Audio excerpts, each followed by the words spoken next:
comment Dieu intervient pour arracher l'homme des griffes du péché?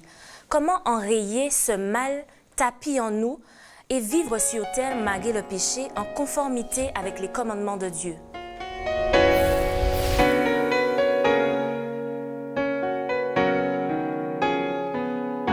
Bienvenue, chers amis, dans votre émission Autrement dit. Je vous retrouve cette semaine avec plaisir afin de pouvoir partager des réflexions autour de la parole de Dieu.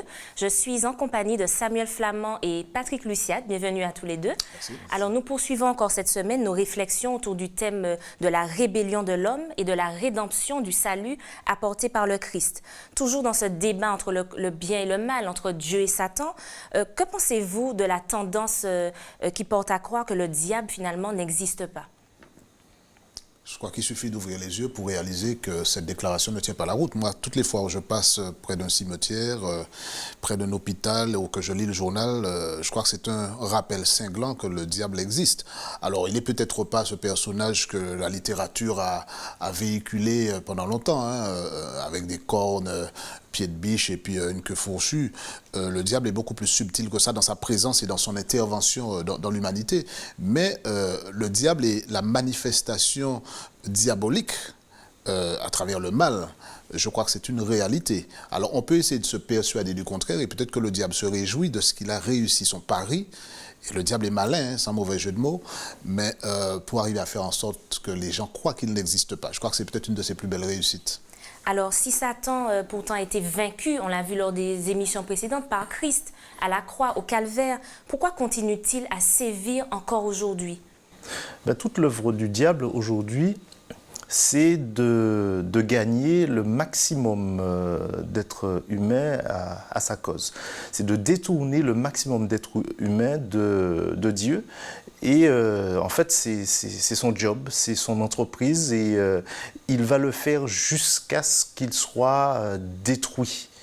Et l'homme aujourd'hui, en tout cas la Terre, est le terrain de jeu, si je puis dire, le lieu d'expression du pouvoir du diable, puisque l'homme a péché, il a en quelque sorte vendu la souveraineté que Dieu lui avait donnée, le pouvoir que Dieu lui avait donné sur la Terre au diable. Donc nous sommes sous la domination du diable sur oui, Terre. C'est pour ça que le diable est appelé le prince de ce monde. Et le but, l'objectif du diable, c'est de détourner le maximum d'hommes de Dieu. Alors pour ajouter à ça, c'est quand même intéressant la question que tu poses. Il ne faut pas oublier que lorsque Dieu agit, il a pour employer une expression très, très humaine, il a une stratégie. Parce que lorsque le diable est devenu diable, parce qu'il ne l'était pas toujours, Dieu aurait très bien pu l'anéantir illico presto, parce qu'il en avait le pouvoir. Mais Dieu est un Dieu d'amour.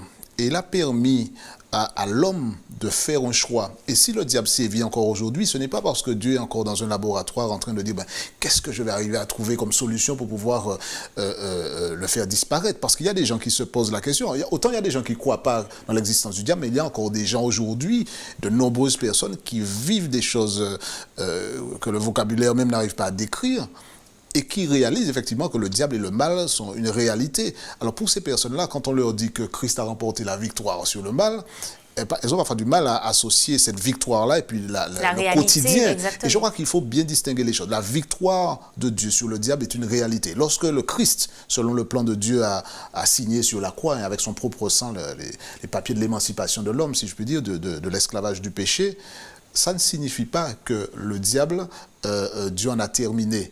Dieu a prévu, il y a une vision prophétique qu'il faut avoir lorsqu'on lit les Saintes Écritures. Il y a un moment où le mal disparaîtra à tout jamais. Et Dieu permet à l'univers tout entier de réaliser que son plan, effectivement, était basé sur la justice et sur l'amour. Et que c'est le diable qui avait tort. Essayer de faire passer Dieu pour un dictateur qui force l'homme à faire ce qu'il ne veut pas, eh bien, c'est en train d'être démonté parce qu'on voit que le plan du diable, c'est quoi? C'est la destruction de l'homme, la destruction des valeurs fondamentales. Et aujourd'hui, comme à l'époque, eh bien, le mal est pratiqué par les hommes. Satan inspire les hommes à faire ce qui est mal. Et je crois que c'est peut-être une manière pour nous de plonger encore davantage dans le texte biblique qui nous dit que la victoire est certaine, même Mais elle si... n'est pas immédiate. Non, c'est-à-dire qu'elle est immédiate dans le sens où je peux m'approprier la victoire de Christ maintenant, aujourd'hui. Mais comme un animal qui est mort et qui a ses derniers soubresauts, le diable va s'agiter encore. C'est un lion rougissant, mais il sait déjà. Peut-être que nous feignons, certains feignent de l'ignorer. Mais lui connaît il sait sa déjà, propre fin. il sait déjà qu'il est condamné et qu'il n'a aucune chance de s'en sortir. Et c'est pourquoi, justement, il dit, comme je disais, comme un animal mort, eh bien, il va lancer ses dernières forces dans la bataille pour, comme ça me le disait, entraîner un maximum de personnes avec lui dans la perdition, parce qu'il sait lui-même qu'il a déjà perdu. Alors, cette semaine, on parle des juges. Nous sommes dans le livre, toujours dans l'Ancien Testament, le livre des juges. Qui sont ces juges et pourquoi Dieu les a suscités et à quel moment précisément? Le contexte du livre de Juges, que le peuple d'Israël revient vers Dieu, il abandonne, il revient, etc. Et à chaque fois, Dieu va susciter ce qu'on appelle des juges, donc des libérateurs, parce qu'ils seront à plusieurs moments sous la domination d'autres peuples, des Philistins, des Madianites, etc. Donc Dieu va susciter un libérateur, et qui sera également, pourquoi le terme juge? Parce qu'il y en aura également qui seront vraiment des juges, et c'est le cas notamment de Déborah, mais ce sont des libérateurs que Dieu va susciter pour sortir son peuple de situations de domination par d'autres peuples, et cela parce qu'ils ont désobéi. Tu parles de Déborah, on est un petit peu étonné, peut-être surtout quand on pense aux pratiques de l'époque. C'est vrai que la femme n'était pas forcément élevée. Alors comment expliquer que Dieu ait nommé une femme juge à cette époque? Dieu n'a jamais eu de problème avec les femmes, hein. C'est peut-être les hommes qui en ont eu. Et dans le cas présent, lorsqu'on étudie l'histoire de Déborah, on se rend compte que c'est une femme juge. Alors comme ça me le disait, hein, les juges, c'est à la fois des leaders, c'est à la fois des personnes qui ont eu des actes de libération pour le peuple, et puis des personnes qui rendaient justice aussi dans les conflits, dans les difficultés que le peuple avançait. Dieu aime son peuple, et il veut toujours qu'il y ait une figure, à part lui bien entendu, qui est irremplaçable, mais qui donne le ton au peuple. Et Déborah, c'est extraordinaire, puisque c'est une femme, et à l'époque, la société avait casé un petit peu les femmes dans un rang subalterne, et que là, une femme soit à la fois prophétesse et juge, c'est quand même extraordinaire. Elle reçoit des messages de la part de Dieu qu'elle transmet au peuple, et puis elle exerce un leadership au niveau de ce même peuple. Et ce qui est intéressant dans l'histoire de Déborah, qu'on ne va pas revisiter en détail là, mais elle va même voler la vedette, presque, j'ai envie de dire, à Barak, qui va remporter la victoire sur l'armée ennemie. Mais c'est Déborah, quelque part, qui ressort. Il y a une autre femme aussi dans l'histoire, Jaël, mais Déborah, du peuple de Dieu, va être mise en avant parce que c'est elle qui encourage Barak à aller. L'Éternel sera avec toi, vas-y. Et lui, il ne veut pas y aller. Et c'est Déborah qui l'encourage, qui dit vas-y. Et il finit par dire, ce qui est triste d'ailleurs, si tu vas, je vais, mais si tu ne vas pas, je ne vais pas. Alors finalement, il se cache finalement derrière une femme. Alors que la femme a réussi étonnant. à dire non, Dieu est avec nous. Elle fait preuve de confiance en Dieu, elle fait preuve de pugnacité, elle fait preuve de courage, elle a un vrai leadership. Et c'est extraordinaire de voir qu'une femme joue ce rôle-là en tant que juge, en tant que prophétesse. Elle a entendu la voix de Dieu, elle a cru ce que Dieu disait sans jouer avec, contrairement à Barak. Et puis elle a avancé et la victoire a été accordée au peuple de Dieu sur la foi de ce que Déborah avait reçu comme certitude de la part de Dieu. Et c'est triste que d'autres, les hommes qui étaient souvent mis en avant par la société, n'aient pas eu cette attitude envers Dieu. Donc je crois que c'est bien que la Bible souligne le rôle de femmes comme Déborah, entre autres. Il y a également des grandes figures dans les juges. On connaît pour la plupart d'entre nous l'histoire de Samson qui est relatée dans le chapitre 13 du livre de Juges que vous pouvez lire chez vous, chers amis. On connaît cette histoire de cet homme qui a fait des exploits. Pourtant, cet homme, on le voit dans l'histoire, a commis aussi des erreurs, a eu des failles. Alors, doit-on considérer que Samson reste tout de même un héros de la foi ou un être simplement infaillible, comme peut-être chacun d'entre nous? Oui, c'est un héros de la foi. D'ailleurs, on retrouve le nom de Samson dans le chapitre 11 du livre d'Hébreux, dans ce qu'on appelle la galerie des hommes de foi. Je n'ai pas vécu avec Samson. La Bible retrace des événements qui ne mettent pas forcément souvent en valeur Samson, sinon à travers les exploits qu'il a pu faire. On dit aussi qu'il aimait les femmes, etc. Effectivement, c'est cela. C'est un homme qui aimait les femmes, et c'était sa faiblesse, c'est ce qu'il a perdu à certains moments. Mais au-delà de cela, même si le texte ne focalise pas sur l'aspect spirituel et de la relation avec Samson, il est évident que Samson a eu à chaque fois des sursauts, et à la fin de sa vie notamment, il a eu certainement une prise de conscience qui lui a permis de jouer ce rôle de juge en Israël, avec cette apothéose à la fin, à la destruction des Philistins. Donc ça veut dire que Samson, malgré ses failles, finalement a accompli la mission. Donc quelle leçon on doit justement tirer pour nous aujourd'hui? Est-ce qu'un homme, on parle d'un homme précisément, qui a justement des penchants peut-être comme Samson pour les femmes, peut tout de même concilier ce penchant avec une mission, une grande mission, pour parler de Samson, que Dieu lui aurait confiée? Ça, c'est peut-être une des questions les plus belles concernant l'étude de cette semaine. Samuel disait tout à l'heure, alors juste pour ajouter un brin de provocation à la chose, parce que j'imagine que ceux qui nous écoutent se disent, mais effectivement, Samson, tu disais, est mentionné dans le chapitre 11, le panthéon, la galerie des hommes, des femmes de foi. On se dit, mais qu'est-ce qu'il fait là? Qu'est-ce qu'il fait là? Il n'est pas à sa place là, parce que quand on lit le texte dans le livre des Juges, on se rend compte finalement que Samson, c'est un homme à femme, désobéissant, qui aime la fête, etc. Et malgré le fait que ses parents aient reçu de l'ange des instructions pour le vœu de Naziréa, pour qu'il soit consacré, pas d'alcool, etc., mais on se dit, mais quand on lit l'histoire, c'est quel désastre! Quel désastre. Il a fait l'inverse. Et bien sûr, et à tel point que le texte est parfois même choquant quand on lit les premiers versets qui relatent l'histoire de Samson. À un moment, il tombe amoureux d'une femme philistine et il dit à ses parents, on y va, on va descendre parce que bon, j'ai trouvé une femme et je la veux, je veux la prendre, etc. Et puis le texte dit quelque chose qui est quelque part troublant. Il dit, ses parents finalement l'accompagnent, ne sachant pas, alors je paraphrase, qu'en fait c'était le plan de Dieu. Mais attends, c'est quoi ça, le plan de Dieu pour qu'il aille prendre une femme philistine, alors que ça faisait partie des interdits. Il ne faut pas se mélanger avec le peuple par ce genre d'alliance, pour des raisons évidentes. Et je crois que c'est là où il nous faut apprendre à aller au-delà. Et ta question a toute sa pertinence, parce qu'en fait, quand on lit l'histoire de Samson, on se rend compte que Dieu utilise Samson en dépit de qui il est. C'est-à-dire que même la bêtise de Samson correspond à ce que Dieu voulait faire. Parce que peut-être que Dieu connaissait déjà justement les plans et que son plan était que Samson soit infaillible et aille vers les Philistines. Le plan de Dieu, non, justement. Et c'est ça qui est intéressant, c'est que Dieu n'a jamais voulu, Dieu ne se contredit pas, Dieu a dit aux enfants d'Israël de ne pas s'alliancer avec les peuples étrangers parce qu'ils avaient une adoration qui était idolâtre, etc. Et ce n'était pas le plan de Dieu. Donc quand Dieu dit cela, ce n'est pas par discrimination raciale ou autre. Et Dieu voulait conserver le peuple dans cette dynamique spirituelle d'adoration au vrai Dieu. Et Samson, contrairement à ce qu'on aurait pu espérer, part dans une mauvaise direction. Quand on lit le texte, il est ponctué d'épisodes où Samson fait le contraire de ce que Dieu voudrait qu'il fasse.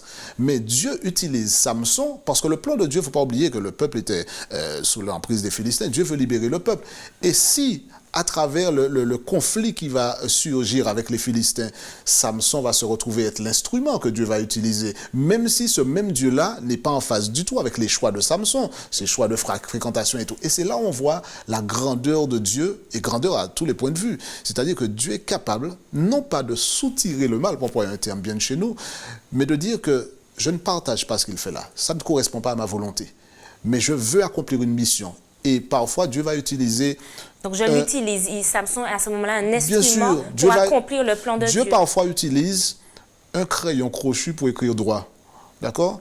Et c'est ce qui est en train de se passer avec Samson, qui fait des tas de bêtises. Et sa présence dans le chapitre 11 d'Hébreux n'est pas une manière de glorifier la bêtise de Samson. Ce n'est pas une manière de dire, voilà, eh bien, les hommes à femmes, ça y est, rassurez-vous, pratiquez encore la chose, vous serez inscrits aussi dans la liste. Non, c'est une manière de dire que Dieu est capable de voir au-delà des fautes de l'individu. Et puis le texte ne dit pas non plus toute l'histoire de Samson. Il y a des épisodes qui ne sont pas révélés. Et certainement, s'il se retrouve là, c'est qu'à travers les actions qu'il a menées, même s'il n'a pas toujours été en ligne avec ce que Dieu demande, les actions qu'il a menées, eh bien, Dieu était derrière pour lui permettre de délivrer le peuple, de faire avancer la libération du peuple. Donc, c'est parfois intriguant, mais je crois qu'il faut faire la part des choses entre qui était Samson en tant qu'individu, ses égarements, ses erreurs, ses fautes, et puis le plan de Dieu qui se réalise même avec un instrument comme Samson. Alors pourtant, peut-être que les fautes et les failles de Samson ont eu des conséquences, des répercussions. Est-ce que quand on demande pardon à Dieu pour un péché, on doit également lui dire je te demande pardon, efface aussi les conséquences de l'acte, de la faute que j'ai commise? Alors, malheureusement, j'ai envie de dire que c'est pas possible. Puisqu'il efface le péché, il peut aussi effacer la conséquence négative. On demande pardon à Dieu. Certes, Dieu va nous pardonner, il va même oublier la faute. Mais ce qui se passe très souvent, c'est que malheureusement, les conséquences peuvent demeurer. Et on peut même avoir toute une vie à regarder les conséquences de ces désobéissances. C'est comme ça que ça se passe. Si Dieu nous dit de ne pas faire telle ou telle chose, je sais pas moi, et puis qu'on a un accident, on perd un membre, par exemple, eh bien, on aura à supporter toute sa vie les conséquences. Ah oui, on aura ce membre en moins. Alors, effectivement, ça que tu dis est intéressant. Et je reviens un petit peu à la délivrance dont tu parlais, Patrick, la délivrance du peuple d'Israël. Dans toute l'histoire de l'Ancien Testament, on voit que Dieu incessamment veut délivrer son peuple. Mais cette délivrance, c'est souvent faite dans des confrontations assez brutales, voire violentes. Alors, nous qui lisons ça aujourd'hui, comment comprendre qu'un Dieu d'amour ait pu cautionner la délivrance de son peuple, certes, mais au prix de la vie de tant d'innocents, peut-être? C'est vrai que quand on lit les récits, et il faut être honnête, quand on lit les récits dans l'Ancien Testament, on parlait tout à l'heure de Déborah, quand on lit toute l'histoire, à la fin, il y a une tuerie très sanglante, et je crois qu'il faut envoyer les enfants se coucher avant de lire ça, parce que c'est quand même brutal et assez violent. Mais je crois qu'il faut bien replacer les choses dans leur contexte. D'accord ? Ce n'est pas une violence gratuite. Il faut toujours bien paramétrer notre regard. Quand Dieu envoie le peuple d'Israël en guerre contre les nations environnantes, ce n'est pas parce qu'il n'aime pas voir les nations environnantes. Le Dieu d'amour que la Bible décrit est un Dieu qui aime l'humanité, que ce soit des Philistins, des Israélites ou autres. Mais il a en horreur le péché. Et il y a des nations qui se sont données pour mandat, pour pratique, eh bien, de mettre Dieu de côté et puis d'adorer la créature au lieu du Créateur. Donc, lorsque Dieu, à de nombreuses reprises, va parler à ses peuples, il ne faut pas croire que Dieu n'a pas fait en sorte que ces peuples-là aient l'opportunité de le choisir. Donc, eux-mêmes de se repentir. Bien sûr. Alors, le texte biblique, malheureusement, ne rapporte pas une histoire détaillée de l'histoire de l'humanité, parce qu'on ne sait pas tout. S'il fallait tout mettre dans le texte biblique, je crois que le livre pèserait des tonnes. Donc, dans l'histoire du peuple d'Israël, on ne sait pas toujours comment Dieu s'en est pris pour pouvoir, porter le message aux nations avoisinantes. Israël avait un rôle à jouer là-dessus. Il n'a pas toujours joué. Mais lorsque Dieu se lève et qu'il dit « Ce peuple-là qui est le mien, il est oppressé par un peuple idolâtre, Dieu va s'en défaire ». Je crois que Dieu ne cesse pas d'être juste qu'il le fait. Alors ça se fait parfois de manière brutale. Aujourd'hui, on va trouver peut-être que c'est plus sophistiqué avec des avions qui vont pointer au laser, etc. C'est toujours le même résultat, d'accord ? Ce n'est pas Dieu qui est violent. Je crois que ce qui est violent, c'est le contraste qu'il y a entre le bien et le mal, entre Dieu et Satan et ceux qui s'attachent au projet de Satan. Alors, pensez-vous que nous revivrons ces événements, peut-être ces conflits sanglants? On a l'impression qu'on est dans un monde où on n'a pas le sentiment de voir peut-être le bien et le mal qui s'opposent, mais pensez-vous que dans un avenir à moyen ou à long terme, que nous pourrons revivre ces événements sanglants et peut-être vraiment mener une guerre pour Christ?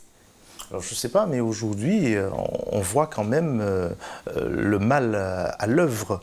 Alors peut-être pas à grande échelle dans notre petite Martinique, mais dans le monde, on voit le mal qui se développe chaque jour de manière assez extraordinaire. Il y a des conflits aux portes de l'Europe, il y a des conflits au Moyen-Orient, il y a même des attentats sanglants qu'on a connus récemment à Paris.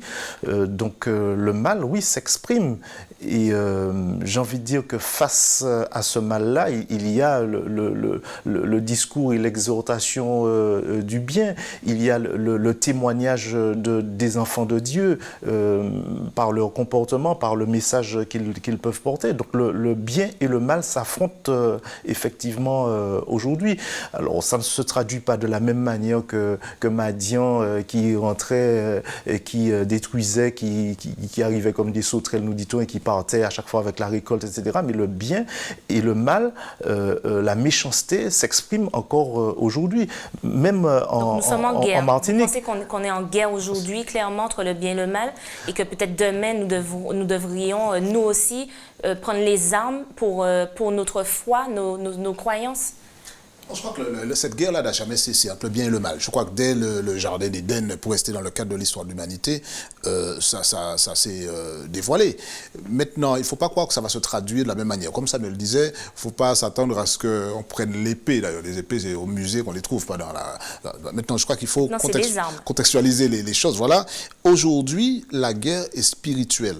Fondamentalement spirituel. Ça ne veut pas dire qu'un jour... C'est plus subtil, tu penses? Alors c'est plus subtil, mais il faut bien voir les ressorts de la chose. Le conflit entre le bien et le mal, c'est entre Dieu et Satan. Nous sommes des éléments interposés. Et c'est à travers ce conflit-là où nous sommes Parce que c'est nous engagés. l'enjeu, donc finalement c'est nous qui En fait, sentons les répercussions. Notre esprit est un terrain de bataille. Maintenant, c'est pourquoi je disais que c'est une bataille spirituelle, parce que c'est un choix, c'est l'adoration. Qui allons-nous adorer? Maintenant, ça ne veut pas dire que dans le cadre de cette bataille spirituelle-là, il n'y aura pas des affrontements qui vont prendre une dimension physique. Parce qu'à un moment, quand on voudra éradiquer, les savoirs dans l'histoire, il y arrivera certainement un moment où ceux qui vont se positionner clairement pour Dieu vont certainement soulever la colère de ceux qui pensent que c'est la créature qui doit avoir la première place et non pas le créateur. Ils vont peut-être vouloir être éliminés. Alors, ce n'est pas à nous de prophétiser la forme que ça prendra. Maintenant, il ne faut pas croire que ça sera exactement comme il disait, Madian, etc., et des torches, et puis on va se battre. Probablement pas pacifique, en tout cas. Oh, certainement, il y aura une certaine violence. Tout affrontement a une certaine violence. Alors, mais quelle forme ça prendra exactement? Est-ce que ça sera un emprisonnement? Ça pourrait être ça, ou bien une élimination physique? Quelle que soit la forme que ça prendra, ce sera la traduction, si vous voulez, concrète de cette bataille spirituelle. Mais la bataille, elle est là. Aujourd'hui, nous sommes en guerre, puisque le diable essaie de conquérir notre esprit, de coloniser notre esprit pour nous amener à pratiquer les œuvres du mal plutôt qu'à pratiquer les œuvres du bien. Alors, puisqu'on est en guerre, tu parles de deux camps, Patrick, comment discerner dans quel camp nous sommes? Alors, il y a un épisode dans la Bible qui me permet de dire qu'on peut être influencé soit par le bien, soit par le mal. Alors, l'enracinement dans le bien ou dans le mal, c'est autre chose. Mais on peut être influencé, effectivement. C'est l'épisode de Pierre. Quand Jésus pose la question « Qui dit-on que je suis ?» et qui répond « Tu es le Christ, le Fils du Dieu vivant. » Et Jésus loue le fait qu'il ait trouvé cette réponse. Je dis ça comme ça. Et un petit moment après, quand Jésus annonce sa mort, en tout cas sa mort, Pierre dit que ça n'arrivera pas. Et Jésus lui dit « Arrière de moi, Satan ». En fait, on peut être, en très peu de temps, on peut être sous l'influence de Dieu, de l'Esprit de Dieu, sous l'influence on peut changer de camp d'une minute à l'autre. Mais tu vois bien que je ne dis pas qu'on peut changer de camp, parce qu'on peut pécher et on pêche, mais ça ne veut pas dire forcément qu'on change de camp. Il y a une différence entre pratiquer le péché et puis le fait de pécher accidentellement. Le tout, justement, c'est d'être dans le bon camp, même si, parce qu'il n'y a pas une étanchéité dans le monde dans lequel on est. L'étanchéité existait avant le péché. Il n'y a pas une étanchéité entre le mal et nous. Le tout, c'est effectivement de créer, grâce à Dieu, une frontière, quelque chose qui nous permette d'aller moins de l'autre côté, mais on sera malheureusement toujours un peu influencé, tenté, etc. Et le tout, c'est de tomber le moins que possible. Alors, comment faire pour savoir justement dans quel camp nous sommes, puisque la frontière dont tu parles, elle est là, mais elle est peut-être invisible. On a l'impression de flancher d'une minute à l'autre. Donc, comment savoir à quel camp on appartient? C'est une excellente question. Je crois que cette certitude-là, elle nous est donnée par l'Esprit de Dieu. Samuel disait à juste titre que l'appartenance à un camp ou à un autre n'est pas déterminée par une faute occasionnelle que l'on aurait commise.